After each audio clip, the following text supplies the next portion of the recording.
भारत में कोई भी जहाज आती है ना तो उसको मना करता है कि इस एरिया से मत आना। बहुत बड़ा पहाड़ है लेकिन दिखता ही नहीं है। देखो सऊदी अरब का जहाज था, उसका पेंदिए रगड़ा गया। पानी धीरे धीरे भरता है, अगर मान के चलिए यहाँ से फटा ना, इसके कारण एक बहुत बड़ा पहाड़ का निर्माण हो गया है। इस पहाड़ का नाम है, दिखता ही नहीं है लेकिन वो पहाड़ बहुत बड़ा पहाड़ है लेकिन दिखता ही नहीं है। तो ऐसा थोड़ी है कि जो नहीं दिखेगा वो नहीं है, चुरैन दिखती है सब। देखो ये वाला यूरोपियन प्लेट है और नीचे वाला अफ्रीकन प्लेट है। ये यूरेशियन और ये अफ्रीकन। ये वाला उत्तरी अमेरिका वाला प्लेट और दक्षिणी अमेरिका। ये इधर घसक गया, ये इधर घसक गया, दोनों घसक गए सब अलग अलग। इसी कारण ना जब महाद्वीपीय विस्थापन हुआ तो ये दक्षिणी अमेरिका किससे जुड़ा था, धीरे धीरे क्या हो गया, अलग हो गया। यहाँ पे अब जब अलग हुआ तो पृथ्वी के नीचे का मैग्मा निकल के बाहर आ गया। पृथ्वी के नीचे का मैग्मा निकल के बाहर है और बाहर आ गया और इस समुद्र के नीचे एक पहाड़ का निर्माण हो गया है। और वो पहाड़ की लंबाई तनी मनी नहीं है कि यहां से शुरू होकर वहां खत्म हो जाएगा। 7000 किलोमीटर, 7000 किलोमीटर इतना बड़ा दरार पड़ा है। और वहां से ठीक हुआ दरार पड़ा है, वहां से मैग्मा निकल पहाड़ बन गया। इसलिए ये नहीं कि कोई बड़का जहाज टाइटेनिक नहीं है, हेल दिए पार से ऊपर पेंदिए लड़ जाएगा। ये नहीं कि जहाज लेके चल दिए, चलो रगड़ा जाएगा नीचे पेंदिए चल जाएंगे काम से। उसका रास्ता है, किस एरिया से क्रॉस करना है, कहां पे पहाड़ कम है, समझा गया। या कहीं कहीं बम लगा के उड़ा दिया है, सब रास्तों में पड़ रहा था, उसी एरिया से ले जाना होता है।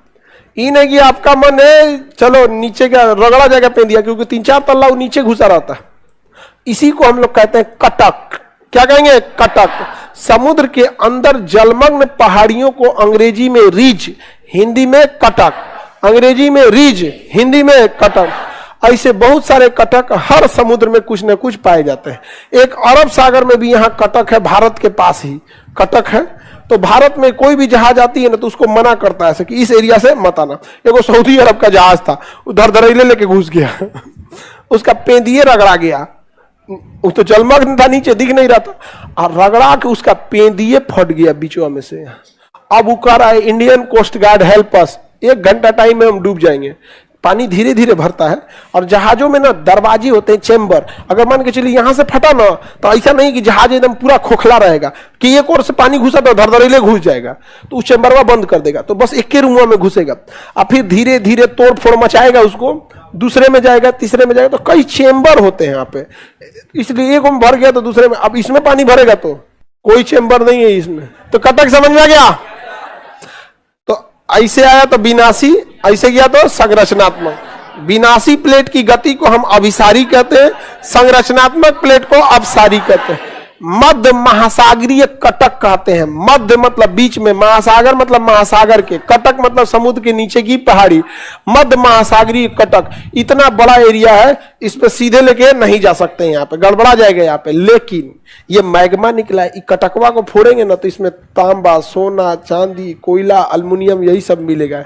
समझ में आ गया कि नहीं आ गया। क्योंकि उल्का पिंड जो गिरा था, पहले ये हरा भरा जमीन था, उल्का पिंडवा गिरा था ना तो यहीं पे जंगल और डायनासोर थे, चपाक से मारा था, दबा गए थे सब अंदर, वो अंदर चल गया होगा। फिर ये प्लेट अलग हुआ होगा, उसी से कटक बना होगा। तो उसमें बहुत सारी संभावनाएं हैं मिलने की। समझ में आ रहा है कि नहीं आ रहा है, बहुत सारी संभावना। निकालेगा कैसे, निकालेगा कौन, जो पहले खोज दिया निकाल लेगा, क्योंकि किसी का नहीं है। इसीलिए ना बहुत ज्यादा रिसर्च किया जाता है। चंद्रयान हम काहे भेजे हैं, वहां अगर कुछ मिल गया तो कौन निकालेगा, जो जा सकता है। तो क्या इतना पैसा फूकने की शौक लगल है। अब पाकिस्तान वाला कर, जब चांद दिख ही रहा है तो जाने की जरूरत क्या है।